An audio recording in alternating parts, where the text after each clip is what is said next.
কিছু আবাল বাঙালি আছে যারা বাইরের কোনো ট্রাক ড্রাইভার কোনো ব্যবসায়ীকে দেখলেই বলছে এরা বহিরাগত।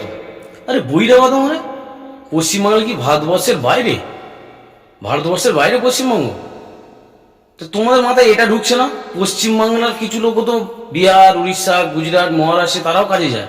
তাদেরকেও যদি এই একইভাবে বহিরাগত বলে তাদেরকেও যদি এইভাবে হেনস্থা করে, আপনাদের বাড়ির কেউ যায়নি বলে, কোথাও বাইরে নেই বলে আপনারা খুব বুক ফুলিয়ে বলছেন এরা বহিরাগত, এরা বহিরাগত, মারো বহিরাগতদের।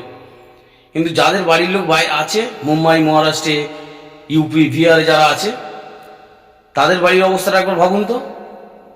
আর পশ্চিমবাংলাটা ভারতবর্ষের বাইরে নয়, পশ্চিমবঙ্গটা ভারতবর্ষের ভেতরেই।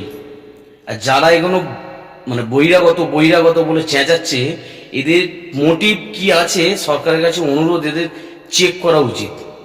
এরা চাই যে শুধু বাংলায় বাঙালি থাকবে, হ্যাঁ, ব্যবসা করবে না, বাণিজ্য করবে না, এখানেই থাকবে, তাই তো? এদের মোটিভটা ঠিক নেই। সরকারের কাছে অনুরোধ, এদেরকে ধরে ট্রিটমেন্ট করা হোক এবং মানে ভালো করে জিজ্ঞাসাবাদ করা হোক। কোনো একটা ভেতরে গন্ডগোল তো চলছেই, মানে একটা এক করে দেওয়ার একটা চিন্তা ভাবনা চলছে।